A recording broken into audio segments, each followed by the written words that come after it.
Christmas Eve around the hearth in Nashville. Christmas Eve at the word processor in Washington. Christmas Eve in animation. And Christmas Eve from Hollywood. For Wednesday, the 24th of December, 1986. The very best from Entertainment Tonight.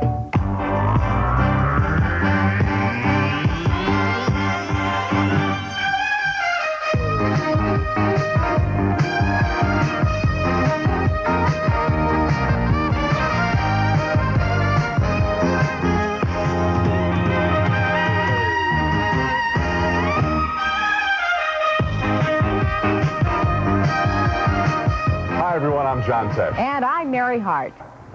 In a matter of hours, Santa will have come and gone, and holiday thoughts will turn to resolutions for the new year. For most of us, that means a few penciled notes. But for ABC's Sam Donaldson, that means a lot of rewriting at the word processor. Peter Quinn-Hackis reports from Washington. Get your hands off me. Don't you grab me and don't you touch me. You understand that? You want to come to the Northwest Gate with me, Mr. Donaldson? Get your hand off me. There's no doubt he's made his mark at 1600 Pennsylvania Avenue over the years.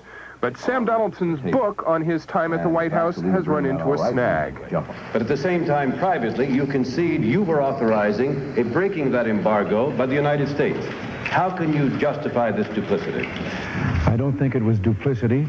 Here I had written a book, a lot about Ronald Reagan, Jimmy Carter, Sam Donaldson, others, of course, but a lot about Ronald Reagan with a certain tone and a certain view of his presidency. And as this story began to unravel, it was clear that that was not the correct tone anymore. The tone changed, but the manuscript deadline was at hand. Sam wanted to hold off and rewrite. His editor, Peter Osnos, wasn't so sure. Finally, one day just before Thanksgiving, Peter and I talked, and he said, "You know, you're right. We can't publish the book the way it is." And I said, "Right on, Peter." So back to the computer, back to the drawing board, and I have to rewrite. And I'd used some old illustrations here about Bitburg and how he went to the Bitburg German cemetery because his staff had selected it, even though it was awful SS. All right, so here I say, but the best illustration of how he relies on his staff and gets in trouble is, of course, the Iranian arms sale. Sam says he doesn't mind the extra time and research to update the book, but "Hold on, Mr. President" will not be the definitive word on Contragate. If you want to read about this story, you're right, Peter. You have to wait till the end of the story and then write it. That's not the book I've written. If you want to read about Donaldson's view of how to cover presidents and what I've done in 26 years in Washington, then you read my book. In Washington, Peter Quinn-Hackis, Entertainment Tonight. In the final days of testimony before a holiday recess, the Twilight Zone jury heard testimony centering on the helicopter that crashed and killed actor Vic Morrow and 2 children. Scott Osborne has this update report. Mechanic Harry Ferguson inspected the helicopter before its final flight. Was the helicopter in airworthy condition before it left on that final flight? Yes, ma'am, it was. 3 hours before the fatal scene, cameraman Roger Smith shot this film of a scene involving explosions. What do you recall about the explosion that did finally come up, sir? Well, as I dove back into the ship to get away from the explosion, I felt the heat of the flames from the opposite door towards the bank. It just felt like somebody just opened the oven door. When Smith said he wouldn't fly again under those conditions, defendant Dan Ellingham, the film's unit production manager, told Smith that director John Landis assured him the next shot would be safe. What did Mr. Allingham say to you, sir, about the upcoming shot? He said there was nothing to concern because we would be over the water, there would be no explosions. The defense contends the helicopter was to be well out of range before the explosions were ignited, but that a special effects technician, James Camomile, set off the explosions too early. If that plan had been followed, it never would have mattered whether heat went up or debris went up or whatever, because the helicopter would have been far away. What caused this accident was the fact that Mr. Camomile set off the special effects when he shouldn't have. But the prosecution claims the scene was in the control of director John Landis, that he gave all the cues for the actors, the special effects, and the position of the helicopter. You have to add all these things together. And how do you blame James Camomile for doing his job, for doing precisely that which he was told to do? The prosecution continues its case in January. A national coalition of agencies representing the hungry and homeless has asked that the $15 million raised by Hands Across America be spent now instead of later. A coalition official said the money is desperately needed immediately to fund 4,000 shelters and food banks. As we reported Monday, only about $600,000 of the money has been dispersed so far. Canon Films, one of Hollywood's most aggressive movie producers, was rescued from a financial crisis yesterday by a $75 million investment from Warner Communications. Canon, a one-time low-budget movie company, recently expanded into expensive films and a theater chain. The Warner loan gives the company part ownership of the theaters as well as video rights to numerous Canon films. When we come back, Christmas in Nashville with the Wests and the Rabbits. And ahead, there's a Ford in your future on TV. With so many confusing claims about the strength of pain relievers, maybe you're confused too. Well, nothing you can take without a prescription is more effective for headaches than extra-strength Tylenol. Nothing. And the largest clinical headache study ever against ibuprofen confirms it. And something else you should know. Tylenol doesn't irritate your stomach the way aspirin and even ibuprofen can. If nothing is more effective for headaches, and Tylenol is gentler to your stomach, shouldn't your choice be Tylenol? You know, it's funny. Lots of people used to think what made a great Raisin Bran was just a couple of scoops of raisins. But today, people want more. That's why today's people prefer Post Natural Raisin Bran. Post is different. Look how some Raisin Brans hide their raisins with sugar. Not Post. These beauties are naturally sweetened. And taste these crispy wheat and bran flakes. Fantastic. So don't settle for just any Raisin Bran. Insist on Post Natural Raisin Bran. Today's people prefer Post.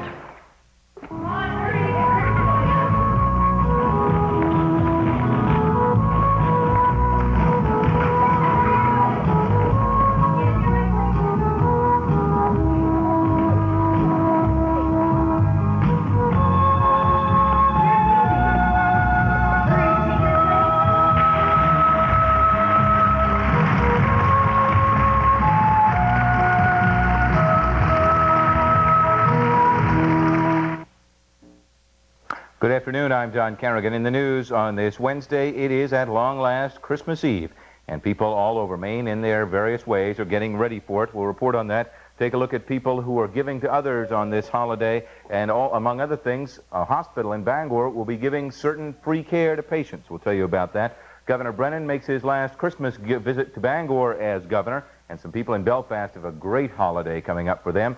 Sports and weather with details on a storm coming. Join us for News Center 2 at 6. 11 years ago tonight, this was the primetime lineup on ABC. At 8 o'clock, When Things Were Rotten, a Robin Hood satire starring Dick Gautier, Misty Rowe, and Dick Van Patten. At 8:30, That's My Mama, a situation comedy starring Clifton Davis and Teresa Merritt.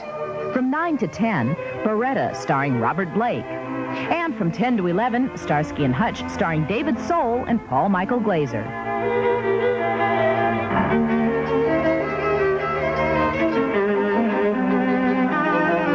Families everywhere are gathered together tonight, celebrating what they have, looking forward to tomorrow and what the new year will bring as well. Christmas in the country music capital of America is no different, and we paid a visit to two of Nashville's most prominent citizens for a down-home look at the night before Christmas.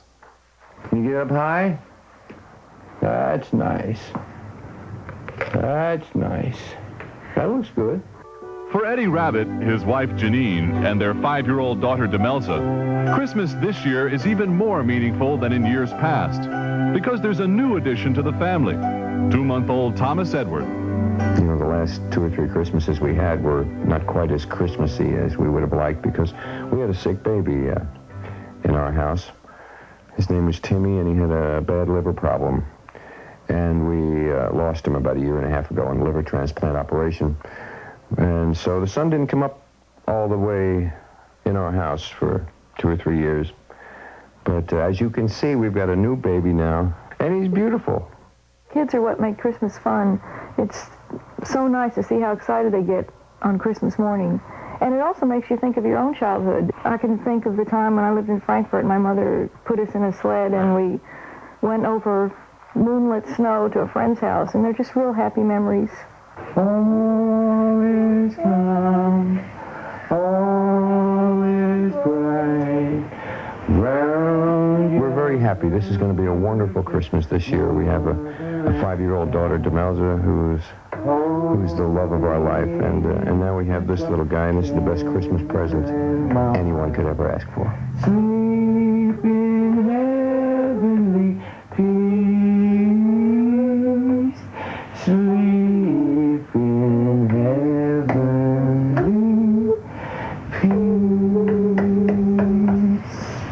Dottie West openly admits to being a kid at heart, especially at Christmas time. I really enjoy giving, and I think it just comes from not having a big Christmas when I was little, you know, when I was growing up. And I just always said, someday I hope that I can really have the Christmas. I've just always loved Christmas. Her daughter, country singer Shelley West, says her mom has always made the holidays a wonderful family time. Ever since I can remember, she worked so hard and you know, to decorate and cook and to pick out special gifts for everybody and wrap them very special. And I mean, it's usually by the time Christmas Day is here, Mom's like, Frosty the Snowman. Na, na, na, na, na, na. It's a time of real love. I think it's a time that even Papa and Grandpa and all of them get tears in their eyes when the kids give them a gift and all. I think it's a time that you really see how much people really love each other. I love those stories. Oh, yeah, and you can't always be with your family, but you can find friends, and it's all the spirit anyway. In New York each holiday season, tuba players from up and down the East Coast gather to blow in the new year and celebrate the season. On the West Coast, saxophone players from Southern California got together to toot their own horns for some holiday classics. This year, San Bernardino Valley College put out the call, and 135 strong answered.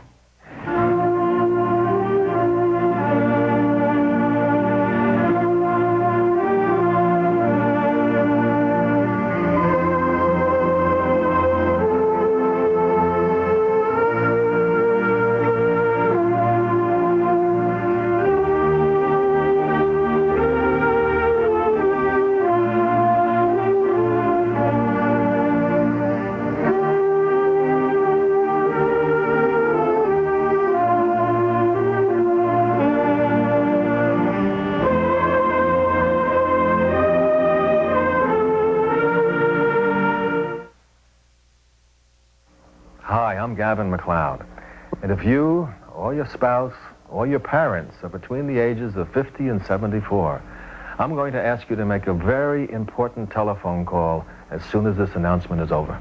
And I hope this is one call you'll make instantly and not put off. But first, I'd like you to meet a very special couple, Gordon and Mickey Scott. They recently heard about the Security Trust life insurance plan and called for their free information kit. Why? We worked hard all our lives to provide for our family and build our savings. Lately, we've really been concerned about what a prolonged illness and death could do to the nest egg we've worked so hard to build. We felt that additional life insurance was the answer, but we didn't think we could get it because Gordon is 71 and has had 2 heart surgeries. That's when we heard about this plan.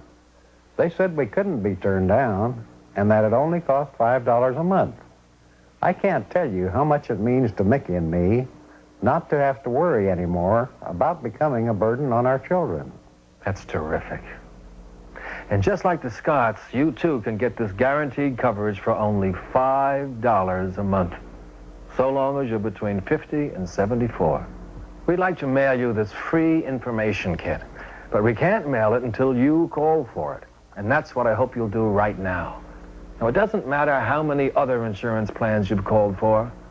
Believe me, you should definitely call for this one. Here's how. Call toll-free 1-800-922-7800. 1-800-922-7800. The information kit Mr. McLeod spoke of will be mailed to you free with no obligation. So call now, 1-800-922-7800. 1-800-922-7800. This is a free call.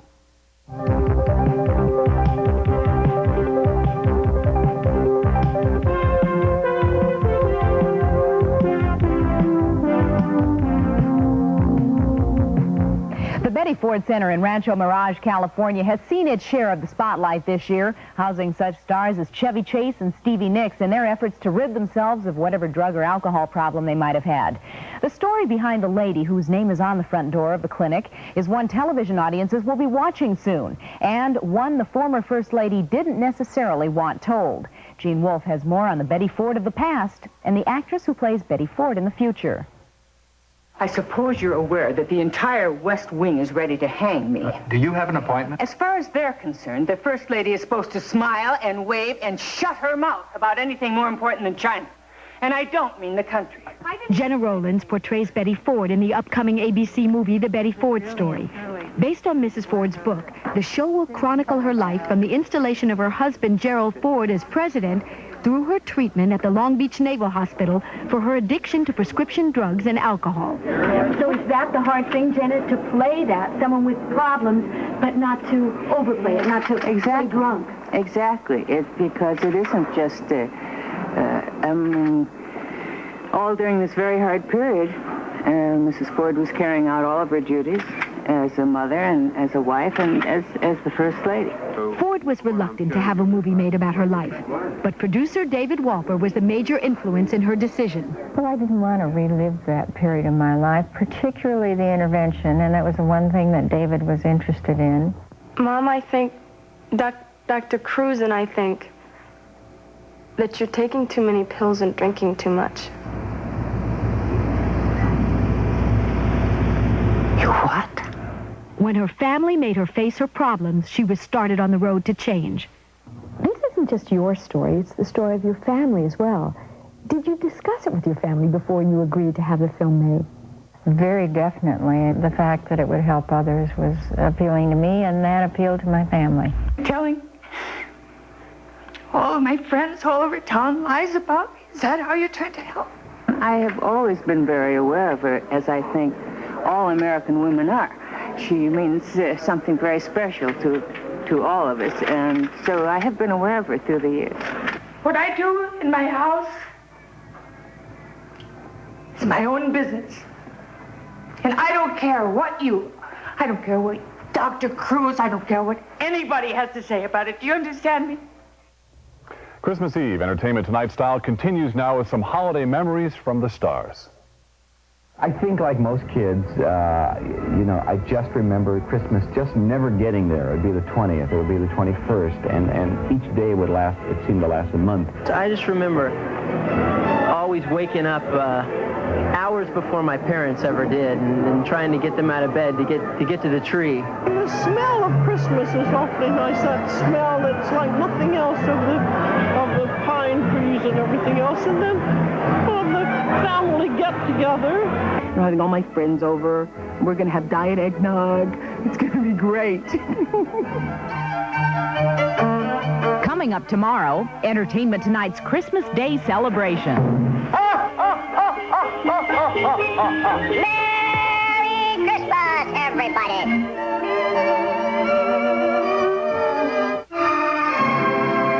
By special arrangement with Reader's Digest, we proudly present one of the most extraordinary music treasuries ever made. You get 100 of the world's most beautiful melodies, and here they are.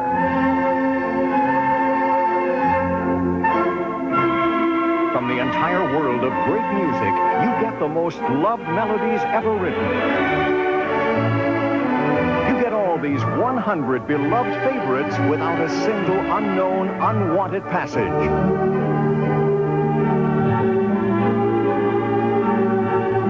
Here is a priceless shortcut to musical knowledge for your family.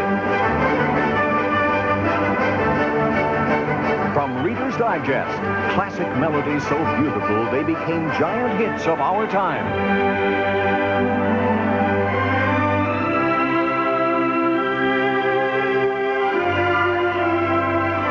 Every selection is one the whole world loves.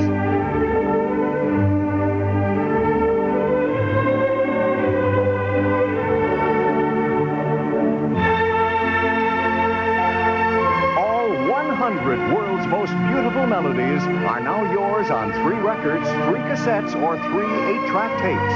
And the price, just $19.98. These Reader's Digest treasuries are not sold in any store. Here's how to order. Mail 1998 to 100 Music Treasures, Box 934, Bangor, Maine, 04401. You get all 100 on 3 records, 3 cassettes, or 3 8-track tapes for only $6.66 each. This remarkable offer will end with no advance notice, so write this address down now.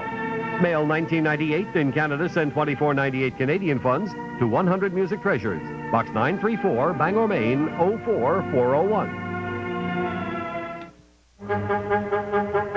Celebrating a birthday today, Joffrey Ballet founder Robert Joffrey is 56, and actress Ava Gardner is 64. And on stage tomorrow, a Christmas pageant at the Episcopal Cathedral Church of St. Peter and St. Paul in Washington, D.C.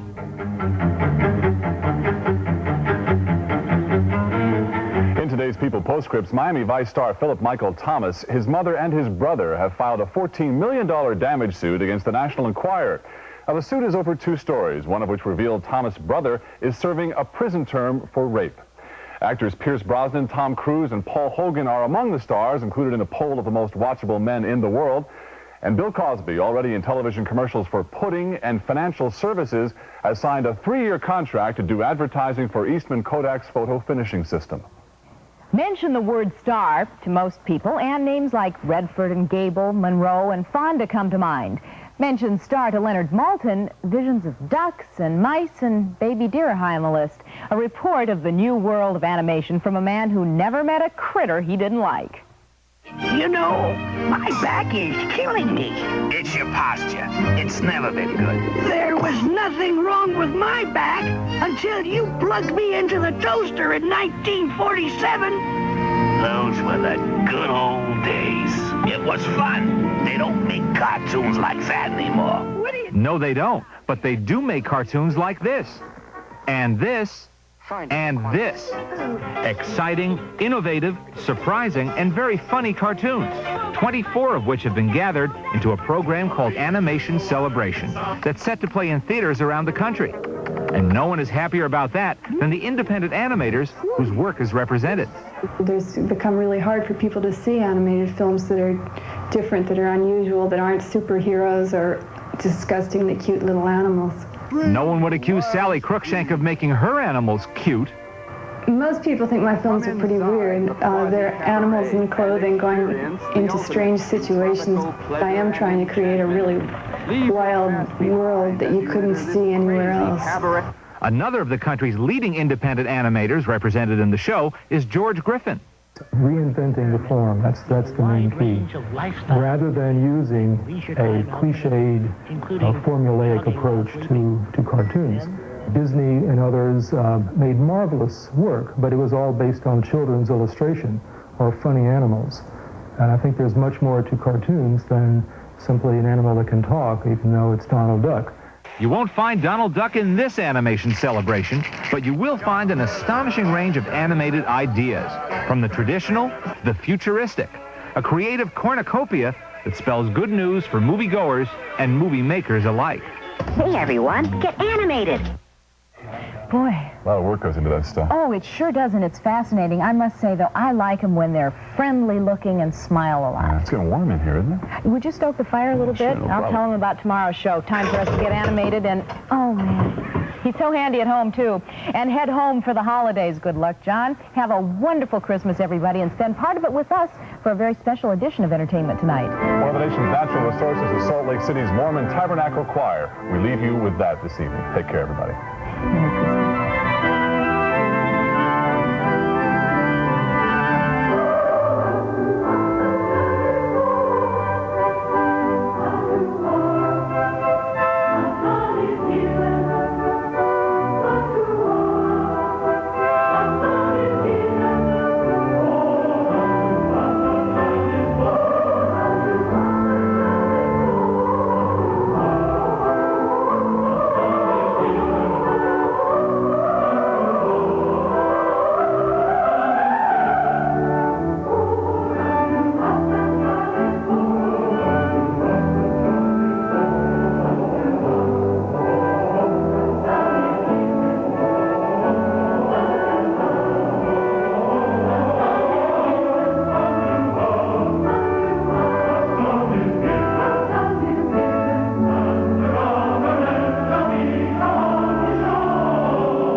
you're looking for a straightforward report of the day's events, look to News Center 2. This is Don Kerrigan. We show you the news and talk with the newsmakers to give you the complete picture. Join me tonight at 6.